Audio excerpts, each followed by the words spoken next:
अस्सलाम वालेकुम जी, मेरा नाम डॉक्टर असलम को नहीं होना चाहिए। अस्सलाम वालेकुम जी, मेरा नाम डॉक्टर असलम यूसुफ है। आज हमने शाहिद करीम ऑनरेबल जज की अदालत में 88 स्टूडेंट्स में जो कि batch 2 Bahawalpur medical college dental college Bahawalpur में पढ़ते हैं, जिनका कल 12 जनवरी को पहला पेपर है, हमने पिटीशन दायर की हुई थी और पिछले 15 दिन से धक्के खा रहे हैं।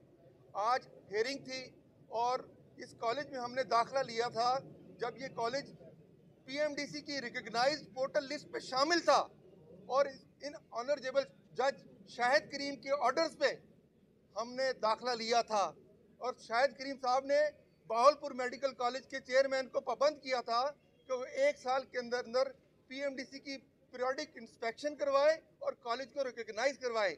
लेकिन ये पीएमडीसी की जो टीमें वहाँ पहुँचती थी, इनको थप्पड़ मार के भगा देता था। इन्होंने इसका एग्जाम ही नहीं कराया, जिसकी वजह से कॉलेज स्टिल डी रिकग्नाइज्ड है। और हमारे बच्चे, हम आज जो हमने केस दायर किया है उसमें हमने इसको फ्रीक बनाया है। हमारा इस फ्रीक से हम इस फ्रीक के अगेंस्ट गए हैं। अब ये झगड़ा है पीएमडीसी और बीएमडीसी के दरमियान कि ये कॉलेज रिकग्नाइज है, ये डी रिकग्नाइज है। हमें इससे कोई लेना देना नहीं है। हमने जब दाखिल किया तो शाहिद करीम साहब के ऑर्डर पे किया और पोर्टल को देख के किया। खुदारा 100 बच्चों की जिंदगी का मसला है। जो भी आला हुकाम मेरी बात सुन रहे हैं उनके भी बच्चे हैं, जज साहब मेरी बात सुन रहे हैं उनके भी बच्चे हैं, इनके 2 साल दाया हो जाएंगे।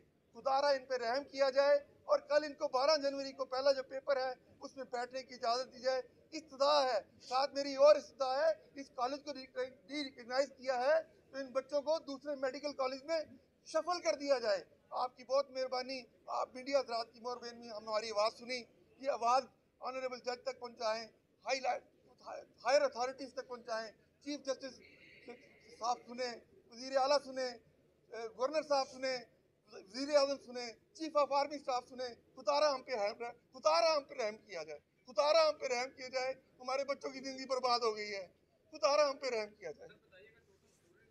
100 स्टूडेंट इनके सर 100 स्टूडेंट्स हैं और इनका कल अगर पेपर नहीं होता तो इनके 2 साल ज़ाया होंगे। पिछले पूरे साल इन्होंने मेहनत पे, मेरिट पे इनका वहाँ पे दाखिला हुआ है कोई। और ये कॉलेज ऑनरेबल जज की एक स्टेटमेंट थी कि ये इनकम्पिटेंट, एक रिकग्नाइज कॉलेज इनकम्पिटेंट बच्चे प्रोड्यूस करेगा।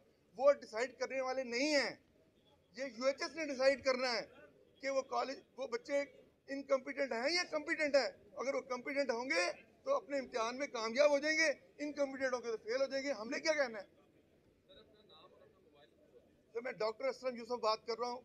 मेरा मोबाइल नंबर है 033666585256। बोलो बेटा। अस्सलाम वालेकुम।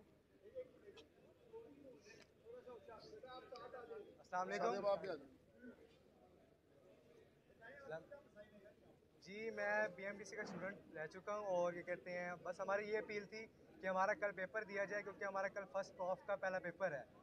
क्योंकि अब वो नहीं दिया जा रहा, इसलिए फिर हमें अब सप्ली में अपेयर होने पड़ेगा या फिर फर्दर जो भी सेकंड ऑप्शन है वो चूज़ करनी पड़ेगी। हमारे फ्यूचर का सवाल है जो कि अब दाव पे है, इसलिए तो 2 साल ज़ाया हो गए, 2 साल तो ज़ाया हो गए हैं। तो बाकी यही अपील थी लाहौर हाई कोर्ट से कि हमें कल पेपर दिया जाए। शुक्रिया।